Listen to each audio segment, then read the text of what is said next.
Today, we are going to be delving into a very serious topic: teenage suicide. Teenagers feel an immense amount of pressure coming from a variety of sources, whether it's expectations from families, friends, community, mental health, depression. They manifest sometimes a perfect life that they need to attain, and when they cannot attain it, some teenagers choose to make an irreversible decision: suicide. The rate of death by suicide between the years of 2008 to 2018 has increased by 57.4% in the US alone. This was reported by the Center of Disease Control and Prevention. Tragically, suicide is the second leading cause of death between 15 to 29-year-olds.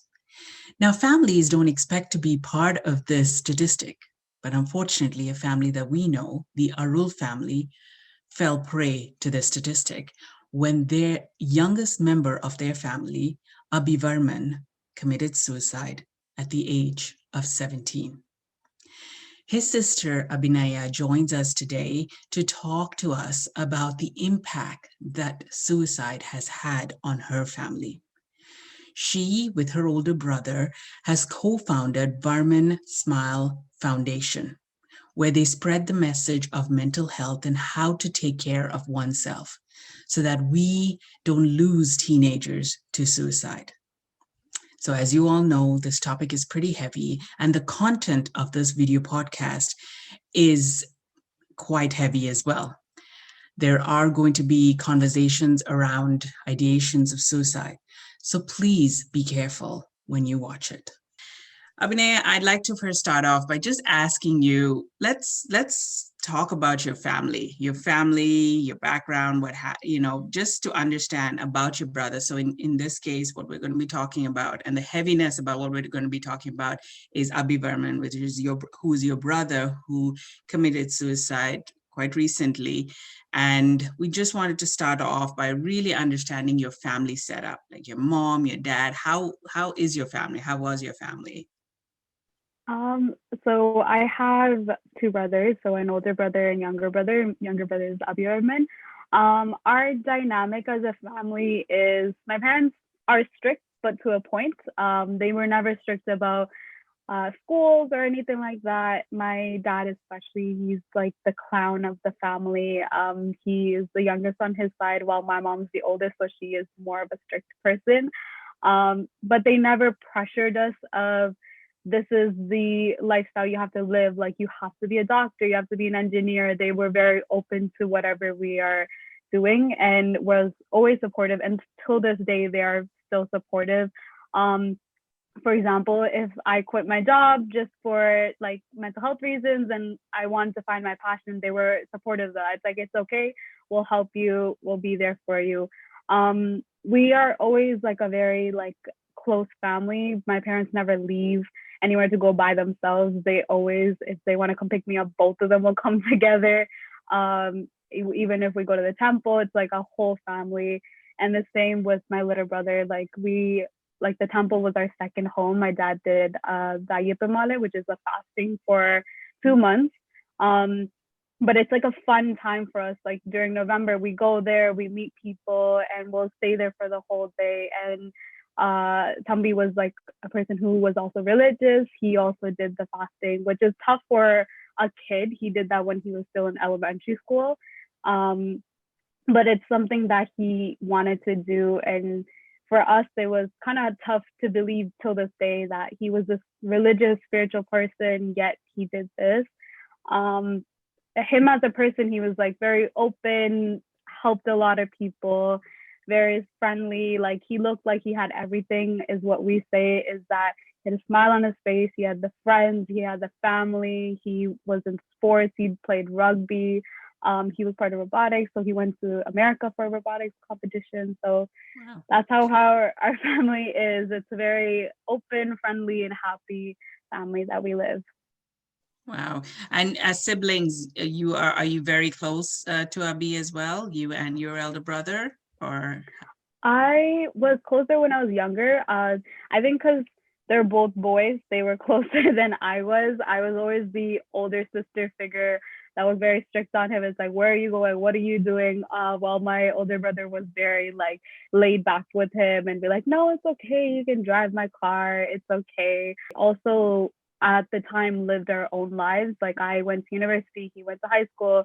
My brother was in university and work. So it was we had our own separate lives and we come together at certain times of the day. And your elder brother's name is? Is Abirahman. Abiraman. So was there any point that Abi actually confided in Abiraman, telling him about his feelings when he was 17, about any of his struggles or any of that sort? He did struggle with school, and that's what, like, he never really explained it. I was usually home more than my older brother, and he has his own room, which is also like the study room. And he would always be in there. He'd be studying. Because he was in grade 12, we would just assume it's like, oh, he's always studying. He's okay. He just became more independent.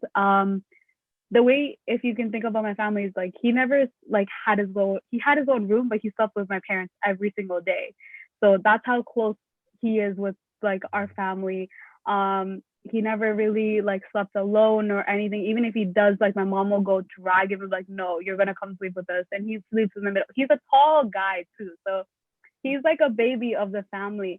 But we just never noticed it too much because we're just like, oh, he's a quiet, independent kid. Like he's always studying. Like he's in grade 12, he has university, he needs to focus on his studies. And that's what we assumed. But we never knew what was going on in his head. Or for school, like he started skipping class. And when we got notifications for that, he would tell like, oh, the school, they keep messing up. Like I am at school. And we go to the admin person, they're like, yeah, I saw him come to school. Like he is in school. But the reality was he's skipping classes and he's just in the library, not communicating with his friends or with anyone. He isolated himself from everyone during that whole kind of like few months before. Were there any issues in school? Was he not getting along with the teachers or his friends or something of that sort? Before that, like he was very like outgoing, would laugh, and even the day before it happened, like I sat with him. I'm like, hey, like you can always take a break after high school if you are struggling or anything. He's like, I'm fine. I got everything figured out. And my mom even called my cousin Tanya to talk to him too. It's like, hey, like see if he's like okay, like maybe he's not talking to our siblings, maybe he'll talk to you. And she even asked him, and he's like, oh, I'm perfectly fine. I'm doing perfectly fine. And it was just like, I'm fine. So if someone says like, I'm okay with all my marks, you can't do anything. And my parents aren't that strict about show me your report card. I need to see what you're doing. We never had those type of parents. And he did have issues with his school, specifically teachers. He went to school in Brampton, and in Brampton there is a lot of South Asian people. I'm just saying compared to like my experience, I went to high school in Markham where it's different, where it is a predominantly white and Asian school. You see the difference because teachers are less strict on you on what your marks are. They treat you like a student. They don't be like, oh, you only have university and college, which is what the teachers have told the students at his school. This is what his friends have told me, where they're like, they don't tell you that there's the option of trade. They don't tell you the option of there's break. You can take a break. You can go do something else. They say, no, you have university and college. So there's already this barrier. They can't open up to their teachers. And one of the main issues that he had was he took the car and he accidentally hit one of the teacher's car at the back, but he didn't notice because it wasn't a big crash or anything like that. There was no scratches on his car, but he just went home, and the teacher caused a huge issue with that of you need to pay me this much money. And he felt the pressure at school as well too, because that was his teacher. And because of that, it just caused a lot of strains. I'm not blaming the teacher, but I'm saying is when you ruin a relationship with one of your like educators, it feels off and it feels different. You don't feel comfortable in your class. I can say that even as a student, when you don't like your teacher or you don't feel that friendliness or comfortable, you don't succeed a lot in school too, or in that class specifically. I feel like he was already having pressures from school He was doing extra classes for math, and my mom said like one of the teachers like told him is like, oh, you're not that good at math, like why do you want to be an engineer? So it's like those type of sayings did get to him, because again, engineering is a competitive industry to get in, and even in schools it is tough to get in. For example, Waterloo, McMaster, it's their admission rate is high, their entry rate is also high too, so he did have that pressure. His friends were very helpful. They would ask him, it's like, hey, like sometimes they would ask us like, if you're not good at and like math, like why don't you consider different like programs or something else? And we would also talk about that too. We were like, hey, there's other options. There's not just engineering. There's this. And I think he put himself as like, no, I need to do engineering. This is what I have to do, and this is what I'm going to achieve for him. Wow. So this was something that he wanted to, he Yeah. actually wanted to do engineering, and that was it. There was no other options for him. Mm-hmm. Wow. Like Okay. I said, he was part of like the robotics team. He was very, he, ever since he was younger, he was like, yeah, I'm going to get into construction. Like I like those type of things. He really did enjoy it, but it sucks as a, in terms of education, is that you need to have those marks. You need to have those A plus 80, 90 marks in order to even get into that. It wasn't like he was bad at math in a sense where he was getting 30s, 40s, 50s like that. He was getting like 70s and above, but that's not enough for the program administrative. It's like you need to get more. And there's also the pressure of our own Tamil community where it's like, okay, let me take another year of grade 12 and focus on that math specifically, because he has other courses that he needs to catch up to, but that's not a realistic idea, or never an option that we give to him. We always say like, hey, you can always take a break after high school. We never mentioned that you take a break during high school if you are feeling this pressure. And I wish that this was more common for kids, not just in the Tamil community, in every community, and telling your kids like, hey, if you're struggling in elementary school or high school, like let's take a break, a year break. Like a year can help a kid a lot too.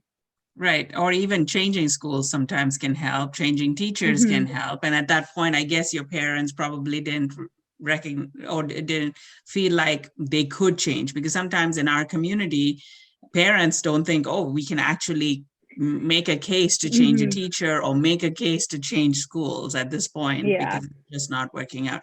So do you, in your opinion, Abinaya, do you really think that it was the school and the pressure that caused him to commit suicide, or did you think there were other factors involved in it?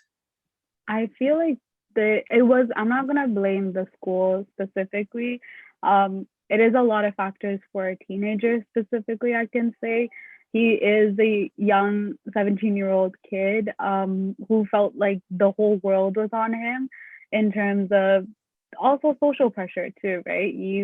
Everyone else, all of his friends were going into university. Some of them were actually going into engineering programs.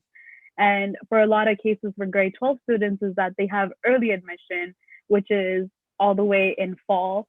And you see that all these students get it, but then for actual admission is later in the actual winter semester. And it's this like 5 month, 6 month period where they're like, oh, am I getting it? Am I getting it? I'm not getting the early. So what am I going to get? And you're just waiting. I 100% understand that, because when I was in high school in grade 12, you felt that pressure. It's like, oh, am I even going to get into a university?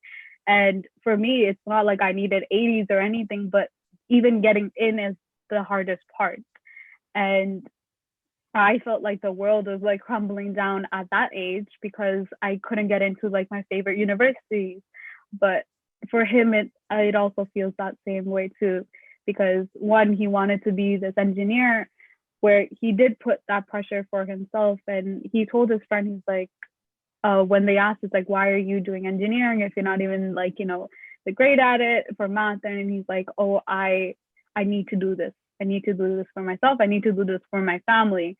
But in contrary, my family never put that pressure. They never said, be an engineer. This is what you have to do. My mom even was going to take a week off from work because she noticed like he's not doing okay. Like he was saying like, oh, I don't feel well. Like the whole week he was like, I don't feel well. I don't want to go anywhere. I don't want to go to school. I don't want to thing. But my mom was like, no, you have to get to school. Like you can't keep skipping school saying that you're sick when you're really not. I just feel like there's a lot of factors adding up to this. He tried to do it the year before. This wasn't his first attempt, but we never noticed, or he failed. But yeah. So how did you know? I mean, From did his you know? phone notes. His phone notes. Yeah. We didn't know at the time, but when after he passed away, like we saw on his notes, and like he did raps, like he wrote poems and raps. So like just reading through that, we kind of understood more of how he was thinking. Wow. And so was it more, so the year before it was struggles in school. So in his music, did he share what his struggles were? Like in his phone? It's mainly that like he just didn't want to talk to people, it's like cut off people, that people aren't noticing. It's like I say that I'm depressed and not people understand that. And for me personally, I understand it from his like friends and family point of view, is that we are never taught mental health. When someone says like, oh, I'm depressed, like no one really takes that seriously. But now I take that in a different way, because I know more about it. I know more about the mental illness and mental health. Then it's just like, what are you doing? Like, are you okay? Like you have to be open up and explain about it. One of his friends actually like checked up on him, and even like he was like chasing him around. It's like, you got to talk to me. You got to talk to me. And he just slammed the door. Like he chased him from school to home, and my brother just slammed the door on him. And the friend like even tells me, like, I wish that I went and checked up on him, like opened the door and ran inside to check up on him. But he just, at that point, it was like too late. He did not want to talk to anyone. This was on the day. Was it on the day? No, this was like a few months before. Okay. Oh, yeah. Wow. And all through this, at that point last year, your family wasn't aware that he was thinking of committing suicide or anything? No, like I said, like he sleeps in the same room as my parents. So how do you not notice anything? Like there's nothing more that you can do. It's like, oh, he's a quiet kid. Like he was never very loud, or like you can notice it significantly. But we did notice it like the week and 2 weeks where he wanted to start skipping school and skipping tuition. He would be in bed all day. My mom started noticing it, and she's like, okay, she told me, she's like, I'm kind of worried. I'm going to take like 2 weeks off from work just to take care of him. And then it happened. So it's just like my mom till this day is like, I wish I took 2 weeks off before, instead of waiting to see if I can even get the 2 weeks off.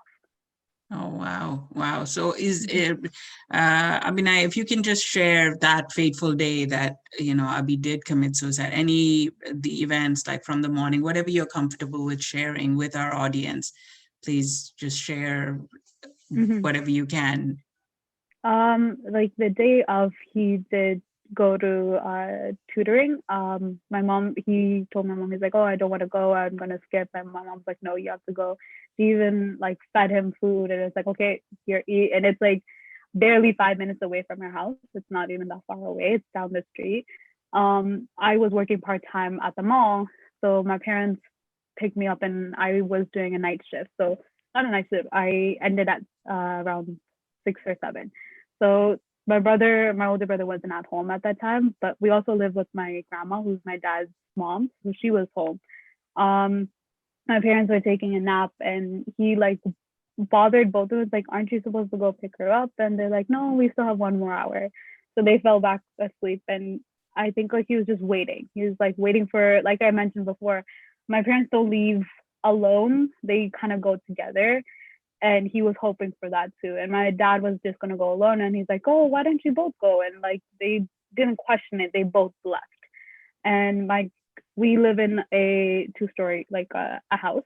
And my grandma was upstairs. And as soon as they left, my grandma said he also left fully clothed. So she assumed that he left with them. She didn't question it. And she's older, so she doesn't walk up and down a lot. And we also have basement tenants also. He went to the garage and did it. And my parents, when we came home, we saw the garage light on. So we're just like, oh, why did the tenants turn on the light again? If the light wasn't on, we wouldn't have known. My dad was the one he went and saw it and saw him, and he yelled. By the time I went, my dad took him down on the floor. I thought he did some like drugs or like alcohol or something, because he was just knocked out on the floor. My mom didn't see him or anything, and I called the police. That was like my flight or fight. It's like, okay, everyone's crying, I gotta call the police. So I called the police, and then I called my brother, and I was like, you gotta come home. This, like, something happened. So everyone came home, him, his friends, and the police was just like, oh, there's like a pulse, we'll take him to the hospital. But my dad like shut down. He was like, I know he's dead. He's not alive. I know he's dead. And he like said it straight to my mom's face. So it was just like traumatizing. And then when we went to the hospital, they said, and we got to see him, but it was just tough. But yeah. So after that, that was like a lot of our family friends and family came. But yeah. Wow. And internally, I mean, yeah, you took the reins to call the cops and everything. Your first thought was, what was your first thought when you saw your brother, Abby? I just thought because my dad didn't say, I didn't see that he was like hung. My dad didn't mention it too. The whole time I thought he was just fainted, and I was doing CPR, but his body was ice cold. But I still, till then, I didn't register until my dad said it, and I was like, what did he do? Like, did he overdose or something? What did he do? But yeah, so when in the hospital, you can like see all the marks on him and everything. He was still like dressed, everything, and yeah, we still have like his backpack and his like jacket that he wore. Can I ask you if that's okay? Mm-hmm. Why did you think that he would have overdosed? Because he was never into drugs or anything like that. Did you? He did start doing weed before that, and I do think it's because of what he was feeling. It's something that people do not in our Tamil community, but honestly, when you grow up with brothers and guys, you find that they tend to go towards substance abuse more so than anything else, than self-harm or something like that. And I've noticed that with a lot of like guys, and especially his friends after that case. And he did do it. That's what I mentioned. Like, I was this older sister, he would never tell me. He would always be hush hush. It's like, oh, she's here. Like, I'm not gonna talk about it. And I kind of knew, but I was like, he's young, like he'll get over it. It's not like he's doing like heavily, but I never knew how bad it was or anything like that. So I just assumed like, oh, is he like high? Did he just faint? But because like we live in a strict family, we don't allow that. We don't allow drinking or anything like that, regardless of your age. My family, my dad's side, my mom's side, we don't even drink like that. So that was, I just assumed like he was going through his teenager phase. Like he's just doing it, he'll get over it kind of thing. That was my first initial thing, because what I saw was he was just on the ground. So for me, I just thought he just fainted in a way.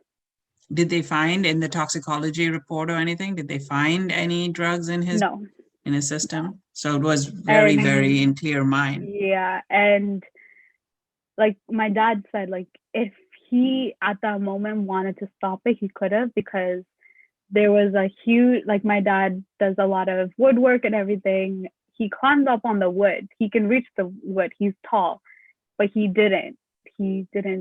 Like, he could have stopped himself if he wanted to. Yeah. Wow. And then after that, so what was the impact on all your family members? So your father found him, and can you go through whatever you know of the impact that had on your father, on your mother, on your brother? You shared about yourself, but if you can also share about how what they went through.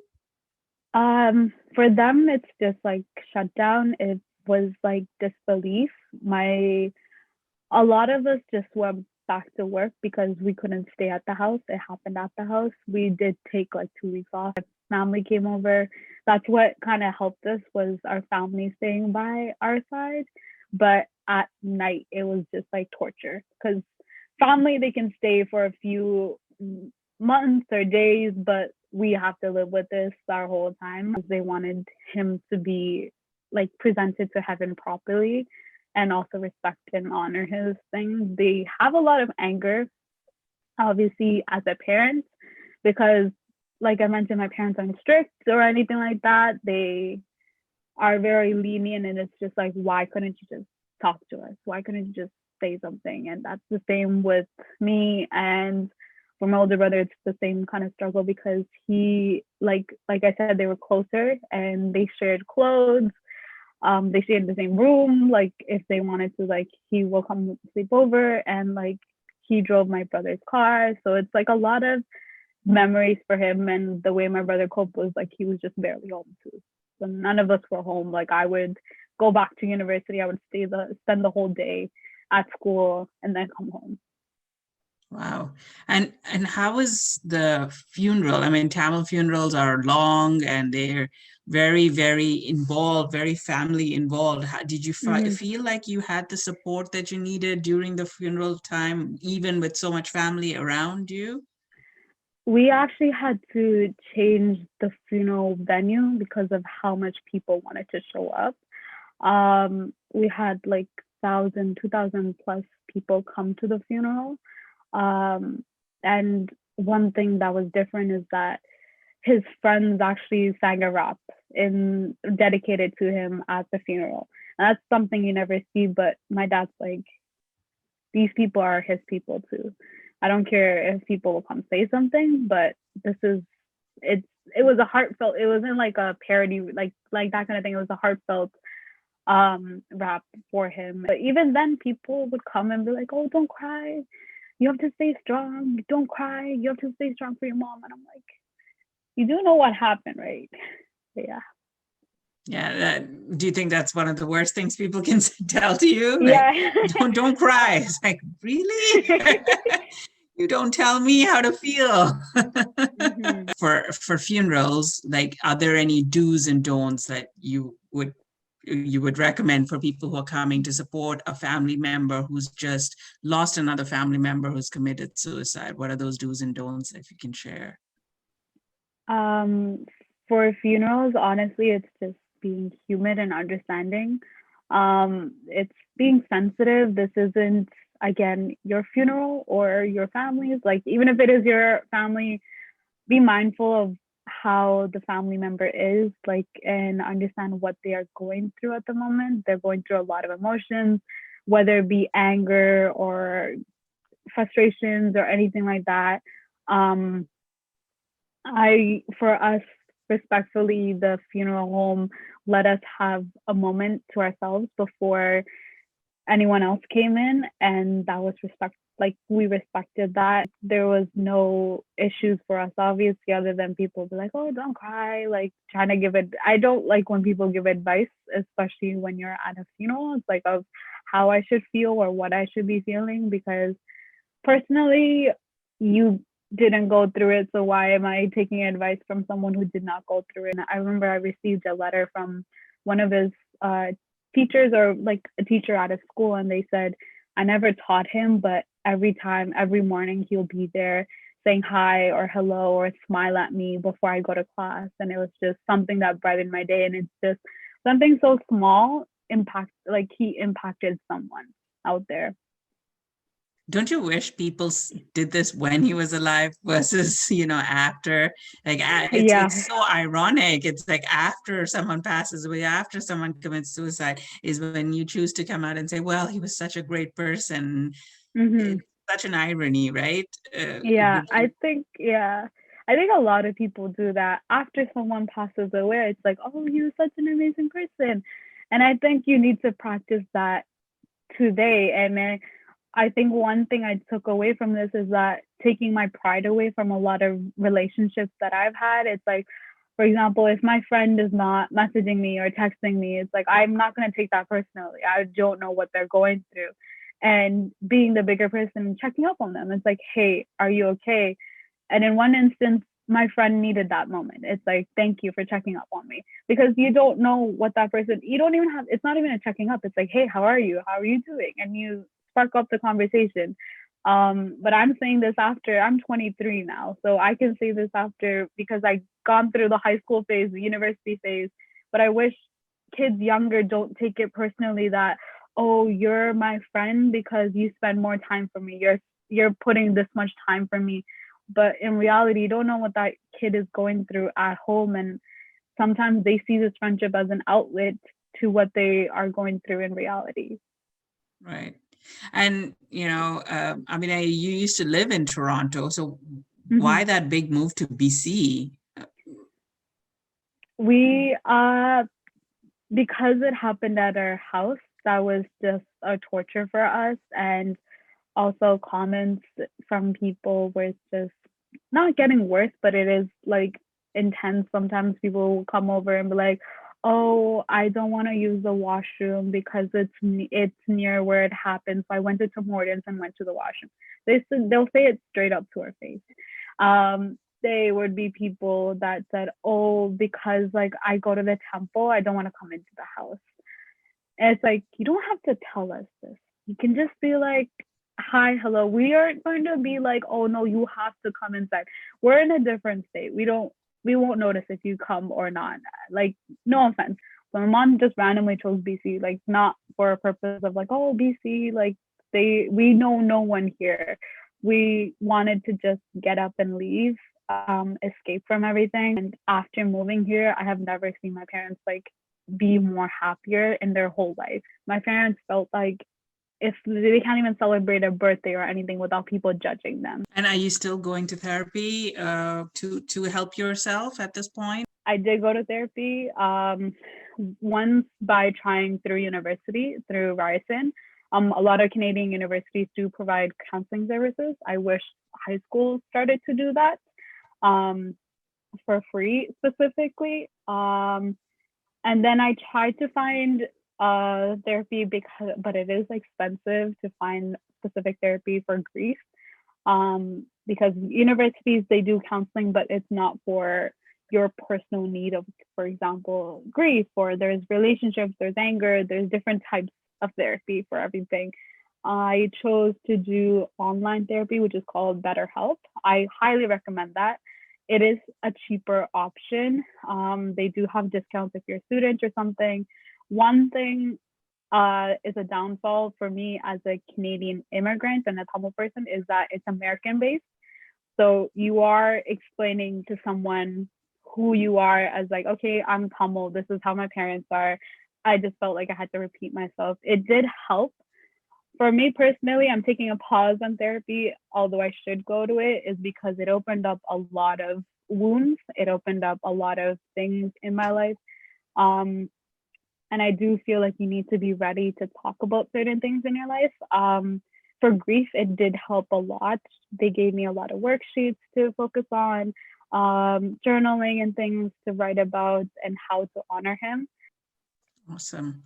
Well, I'll hand it over right now to Tanuja to talk to you, to talk about your foundation, a foundation that you're very, very, proud of. So Tanuja, over to you. So, Abinaya, I understand you're running an organization in honor of Abivarman. And for those of you listening, check it out, Varman Smile Foundation. And you guys received a $30,000 donation. So my question is, what sort of initiatives are you guys running, whether it's in the past or right now? And what age are you specifically targeting for these initiatives? For sure. Varman Smile Foundation was created in honor of Abirman. So we did want to focus on high school students because that's the range that he was in, and that is the struggle that we do find a lot, is that high school students do not have the same resources. We do venture into universities, and we do want to venture future-wise into elementary. Some initiatives that we do have, well, a bit about background about Varman Smile is that we're not professionals. We Like I said, I am a design student. I do not know fully about mental health and the stats or the facts about all of this.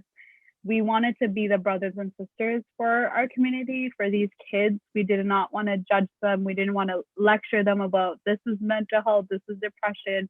We wanted to inform them of what they can do and also be there for them if they wanted to vent, or someone to talk to, or even someone they follow on Instagram and they feel a little bit of like hope, or they feel little bit of support.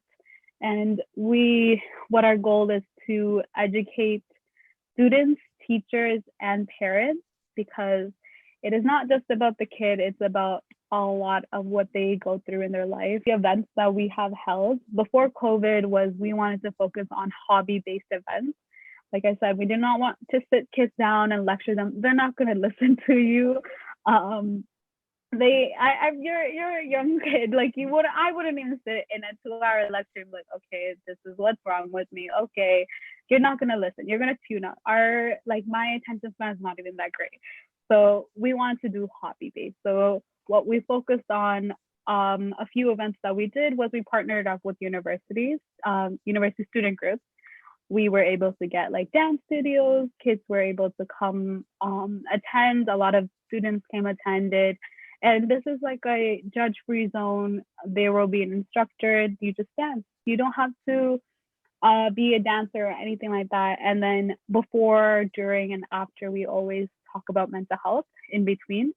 And right now, during COVID, as a team, I hold a team of 20 plus people.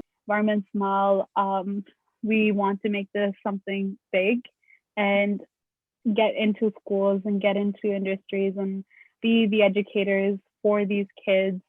We don't want to scare kids about what they're going through. Some of the people that are part of my team, for example, one of my best friends actually joined the team, and she has anxiety, ADHD, and trauma. So she openly explains about that. And because of that, people are able to see, okay, she's going through it. I can maybe talk to her, or see that, hey, I'm not alone. Our whole motto is that you're not alone in this. We're all in this together. You matter so much. It's not about the follower count that we have. It's all about helping that one kid that we can help save. And that's big for us.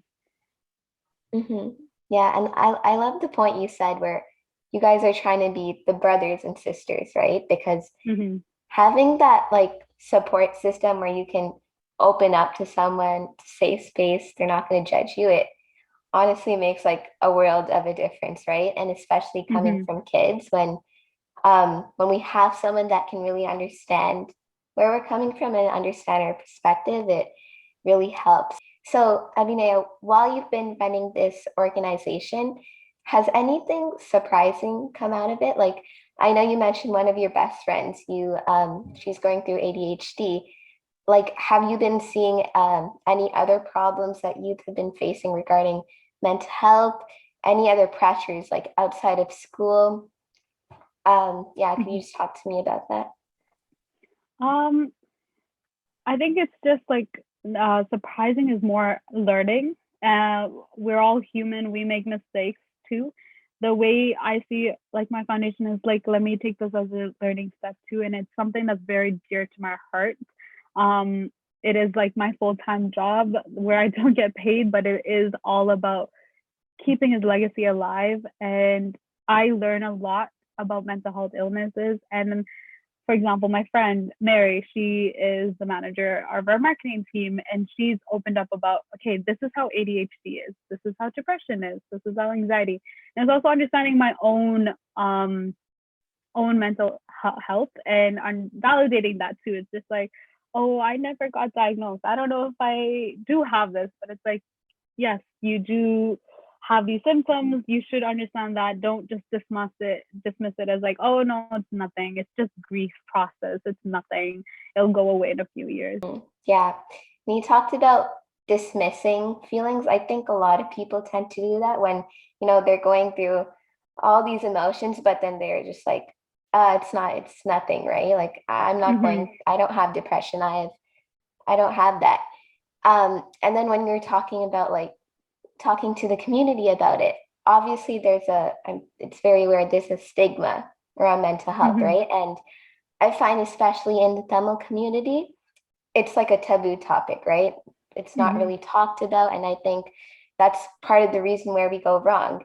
So how can we educate our parents and, our peers to become more open to talking about mental health? Because I think that's really the first step to helping students and youth and kids opening up to them, right? Kids are struggling because we live in this world what we think is normal when in reality it isn't. And I personally, I can't blame 100% with the parents because they're still struggling and they're still trying to figure out this world together with you while raising you. Because getting married and having kids in our culture isn't because we want to, like, we want to get married. No, you're forced to get married. At a certain age, you have to get married by this time. Either during arranged or love marriage, but you have this timeline. I hope that kids do not, like, I hope kids also understand that our parents are learning this as we are learning this. Even after my parents are going through this, they still do not understand. When I first went to therapy, they're like, physiotherapy? Like, why do you need therapy? Like, it makes no sense. Um, but it's communicating with them. And what I learned and what I tell people is communicate in their own language. For example, if they love comparing you to your cousin, talk about how that cousin struggled. Explain, like, okay, yes, the cousin has a PhD, but did you know that this cousin also went through all of this mental health problems? Did you know that this cousin has all of these issues and she struggled to get there? Like, it's not, she just got it. So talking to them in their own language, it's like apples and oranges. You have to go down to them, but don't pressurize yourself waiting for their approval and their understanding. Focus on your mental health first, because it is damaging when that they're not accepting and you just keep on waiting for them, because sometimes they will never understand, and you need to focus on treating yourself and taking care of yourself slowly and surely. Yeah, so talking to them really in a way that they can understand. Yeah, I feel like society puts on this deadline and like a social Mm-hmm. checklist, right? By this age, you need to get married. By this age, you need to have a baby. By this age, blah, blah, blah, right? And like, Yes. there's so much pressure what comes on, right? Whether it's from family, friends, even like your peers, when you see other people succeeding and you're still at the stage, it really hurts your mental health sometimes. And a lot of like a lot of students have I know you mentioned, Abinaya, that your parents weren't as strict, but like there's Mm-hmm. parents who are super strict with their children on grades, right? And like, I don't know, like coming home by this time. And then what happens is students and like kids, they don't feel comfortable opening up to their parents, right? They feel like they're not going to understand them because in our parents' perspective, it's like, well, you're not going like working and paying for our bills and paying for our home, right? You're going to school, you're coming back home, you have food on your table, like what's there to worry about? I totally understand. My parents are actually still strict. I mean, in terms of strict, in terms of like education wise, they're not that strict. But in terms of lifestyle, I have to be at this home at this time. 100% understand that, especially as a Tamil girl. Other than Varman Smile Foundation, I mean, are there any like other helplines or community groups or resources that you recommend maybe you found helpful? Other than Varman Smile, there is a lot of resources for Canadian people. You can go, so just search up Canadian mental health resources. There are city-based resources, not just Canada-wide. There are helplines that you can contact. I do know that for certain districts, when it comes to extreme cases such as suicide, there are helplines and response cases for them, but mostly it's 911. Um, what I mean is that there's this number that you can call that they will come instead of the police, who can help you in terms of these cases, but it isn't the only ones that I've heard is in Toronto district, and they are only operating for a certain amount of hours. It's never in the nighttime, which I hope that Canada can push more of those initiatives, because we do have those issues where police do not know how to respond for mental health cases, especially extreme ones, when the person's not vocal properly. But resources, there are a lot of organizations like Varman Smile. There's CAMH, like I mentioned before, Abinaya Canada, ANBU. ANBU is for sexual assault and trauma specifically. Please do reach out to them too. I have met them and they're amazing women, especially specifically Abinaya Canada also. And Abinaya Canada also helps in terms of Tamil specific. Varman Smile is not specific to Tamil, but I do have my parents who will talk to Tamil parents, but we are open to everyone. But yeah, every community does have their own. I have seen a few for Punjabi communities. It's all about searching. There is someone out there. I know that not at this moment, but you can even go to hospitals and contact them. For my mom specifically, they connected me with an Indian Tamil woman. When she was going through her own kind of moments, I contacted the Brampton Hospital. It's like, hey, struggling to find Tamil resources within Brampton. Can you help me out with that? And they connected her with someone. Abinaya, if Abivarman was around you right now, what is that one thing that you would tell him? I think the one thing mainly is that I would tell him is that he is loved. He is just such a huge impact for all of us. I think about him every single day, every single hour. Even when I sleep, it's about him. And I just wish he was here to see how much of a grown adult he could be. Because I see his friends and it hurts to see them kind of grown, all these men with their beards and everything. And he could have been that. But I do know he is looking after all of us. He is out there. I also feel like he's safer at heaven. One thing my dad said he dreamt about was the day he passed away. My grandpa, who's my dad's dad, he passed away 3 years ago, and his name is Nalaya, and we would always nickname my little brother Nalaya. Why you always like that? Because he would always talk and act like him. And my dad just dreamt of his dad opening the door and just waving and closing the door. So it just felt like he's with my grandpa. I'm not very spiritual before this, but now little messages and little dreams just feel more significant. Awesome. Well, that's a really good thought to leave this whole interview with. And I really, really thank you.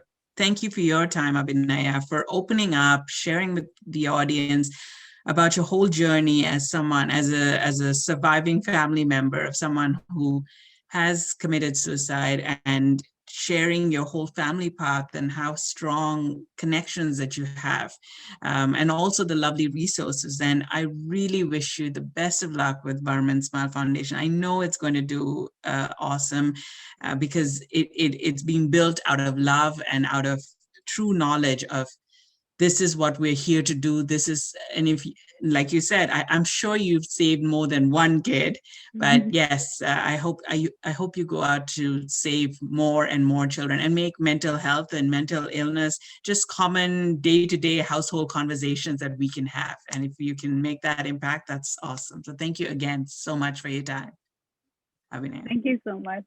Thank you for you and Anu and Tanisha for having this conversation. We just met through a LinkedIn chat and it became bigger. And it's all about having this conversation of mental health in someone's family and someone's community, and it becomes a bigger impact, and people are more comfortable to talk about what they're going through when they're educated and they know that people are willing to talk about it.